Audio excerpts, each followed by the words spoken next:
तरह से गुरुदेव भक्ति हरि नाम गावे रहे और गायब गायब का मंजीरा कर ताल बजावे रहे।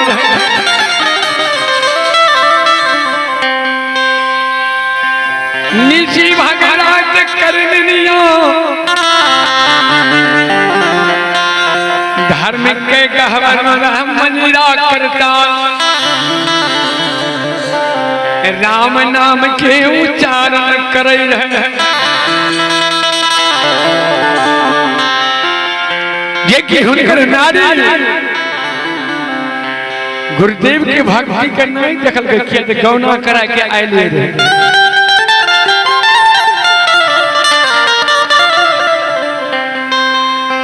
रात में जे बोले रहे हिनकर नींद टूट गए बड़ी अचंभा की बात है। और कानल की जब सासू माँ के चरण में चल गए चरण के दावा कोई आवाज नहीं लगावे चरण दाब से माँ के चरण जब गले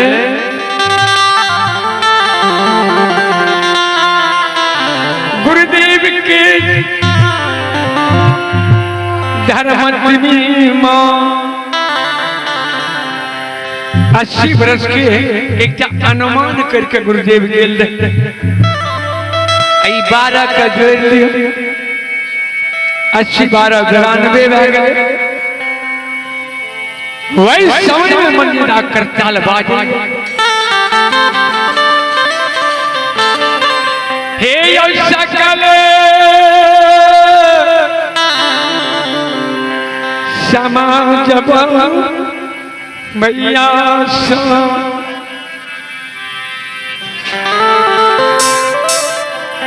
माय धर्मपत्नी की नींद टूटे दिखिए अपना हनी बहू जरा पुतौ कैसे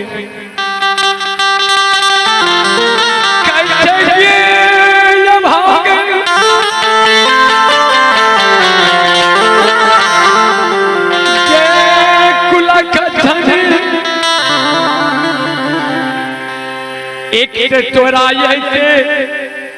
बेटा का कुष्ठ बीमार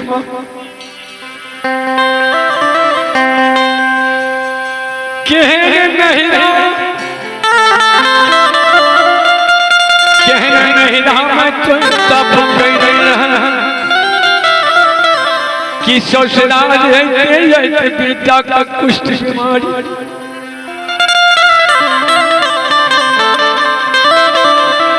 ये ध्वजिया बेटा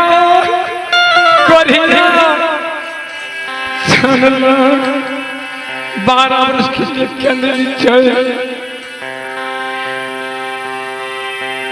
एक से सोच के फिर याद इन्हीं भगराज के कान ये या भागल कुलक्षण है कैसे ये माँ हे सासू माय कोनो गलती ने कसूर कलिया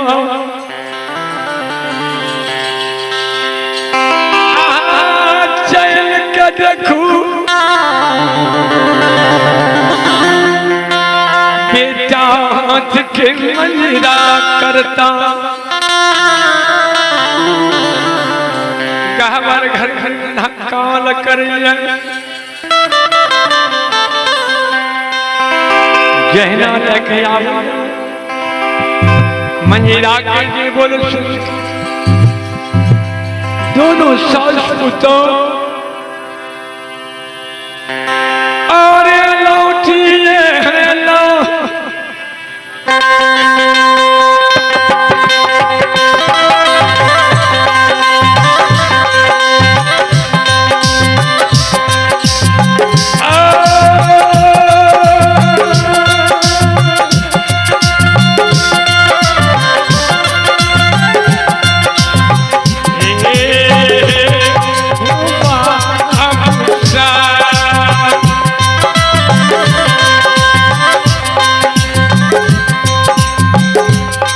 मैया लौटिए हो लौट के कमैया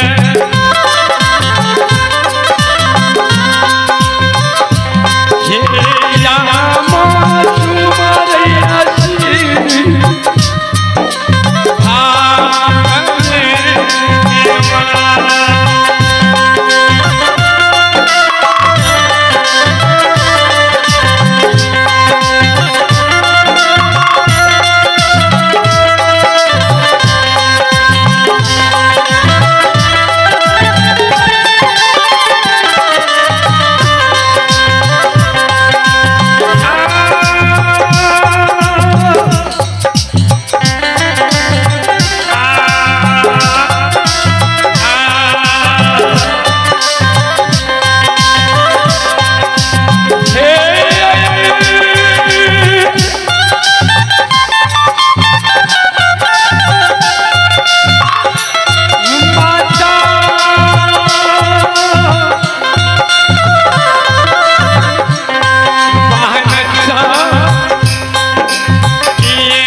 बुतो गल्ला मिल के जब काने रहे ज्योति महाराज की धर्मपत्नी मां ये के 92 बरस उम्र भे गए ओकर कानब से सतपुर काली का विलास जगमग जगमग डोले लागल वाई समय में मंत्री महावीर जी के यह कल जल के भगवान कहते आओ मंत्री महावीर जी आज से को ने असुर मर्द भुवन में भेले कि सतपुर का विलास डोलैया कल की बात अपने न कहवा कल के ना जिन्हें हिनकर पता लगवा हनुमान जी तो हनका आकाश मार्ग से चले वाला छिए और आकाश मार्ग उड़ले मर्द भुवन सारा 10 मिनट राम भाम को पता ले के कल के जब लौट के गए अहाँ के कोट माया डरे नहीं कल के से की भेल कल के जेकरा बेटा कतो बिना अन्न जल बिना नींद नारी के 12 वर्ष केंद्रली बनस निकलो ओकरी सच्ची नारी कुलमंत्री भरता और धर्मवती मां वह रोबै छै आले की बहुत कौल पूरा भए गेल तोरा एक कोट खयाल छ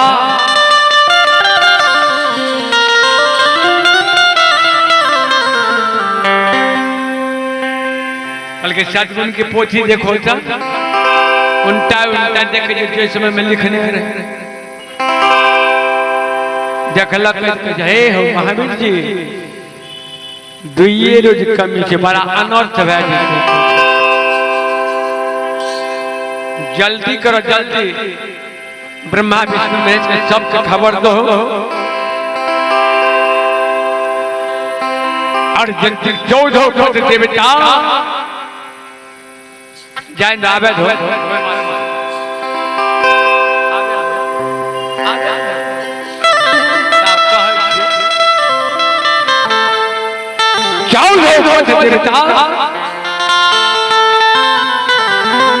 फौरन चलना चाहिए कते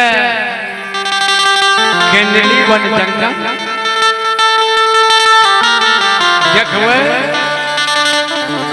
भक्तराज या मर गेले कि जिंदा छै एकरा लवनान जे आइले कि हमर कौल पूरा करल गेल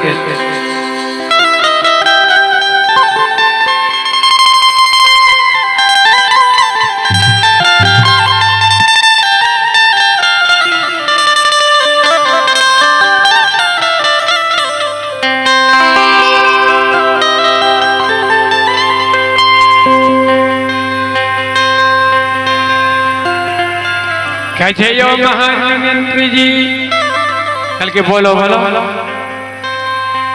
अपने जल्दी से माया से रथ का निर्माण करूं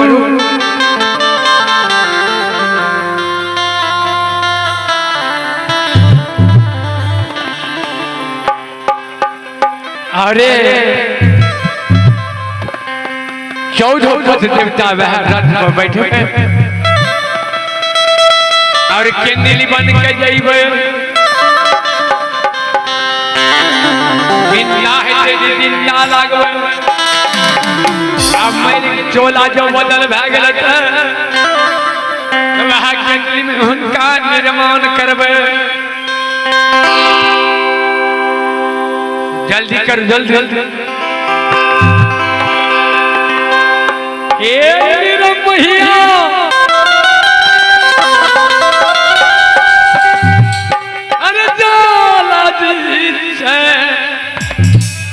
बाबा हे पावन वीर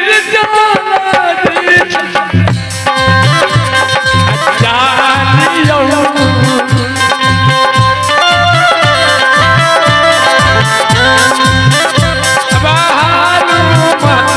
महावीर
धर्म श्री राम माता ये बोनस ये श्रोता भगवान है।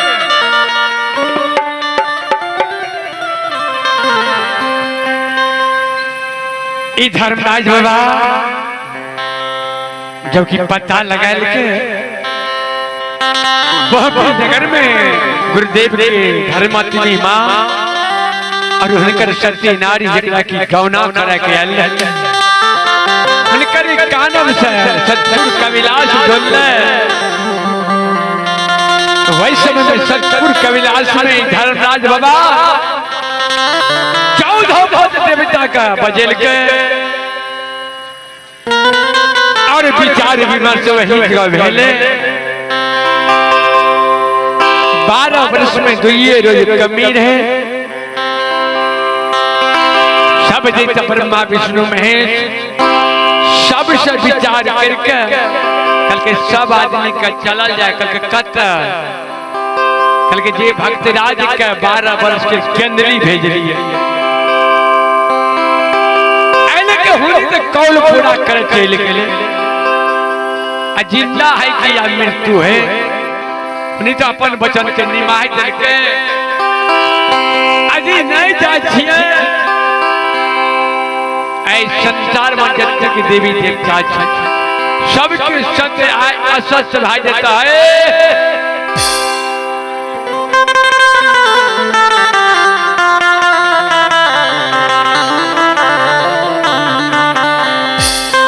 देव देव सब एक है जना मानव माने में अपना के सब बाबत में विचार करे वही ना देवी देवता में विचार कर लगे और क्षण पलक में हनुमान जी रथ निर्माण करके केंद्रली का 14 पथ देवता का केंद्रली बना का पहुंचाई दे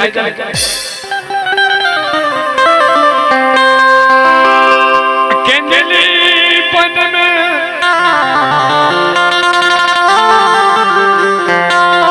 जब गुरुदेव जिंदा नहीं है श्रोता भगवान केंद्री तैयार भेजल के हुनका कोनो ऐसा गलती करने रहे उनको चोला बदले के लिए केंद्री बनस के भेजे।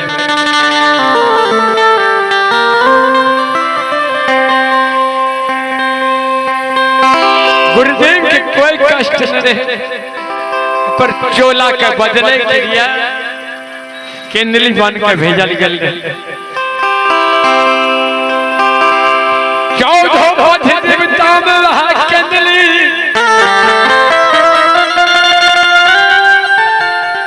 एक यशोका वृक्ष सभा में बैठे गल और सभा के बीच में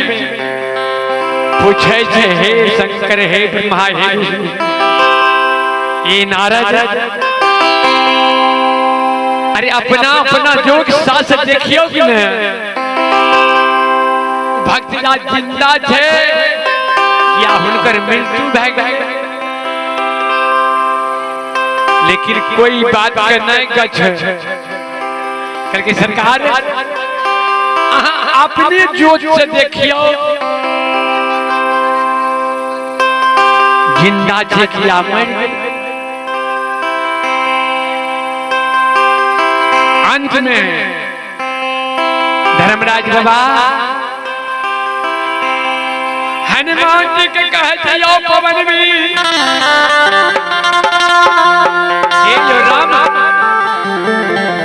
हे जो राम की दूत हनुमान हे अन्न निकल हाल पवन सुन हनुमान जी के माता पिता के क्या गो नाम छे केना हुनकर अवतार भेले जेना जेना हुनकर व्यवहार भेले हुनकर वैसन वैसन नाम रखल गेले मातो के पितो ऋषि मुनि महात्मा कुछ और कहे थे यहाँ हमें कुछ और कहे छी ऋषि मुनि महात्मा करके अंजनी जी रहे उनकर पिताजी के शराब रहे योगी बेटी तेरा कुमारी में संतान है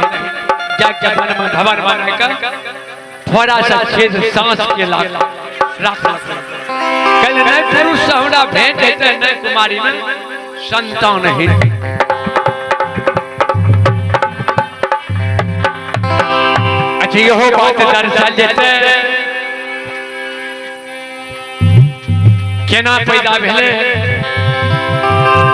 सबके सब रंग विचार है हमर भगत बा कहते गुरु महाराज के जन्म माता पिता के ओज से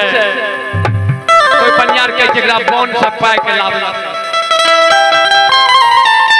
इतना सा सस्ता से बच्चा ककरो की बोन से पैने होता है एक संतान नहीं कहते हो ठाकुर जी हे भगवती मां हे दुर्गा मां कते देवी देवता के सेवई के है दर्दी मारे जो उगरा बहियार में दिल सरकार इस संसार में जतेक भी चीज है बिना दुई तत्व नहीं है सब में दुई तत्व लागल हे हो अंजनी के लाल पवन सुत हनुमान राम के अहाँ तो आकाश मार्ग से घूमे वाला छिए ना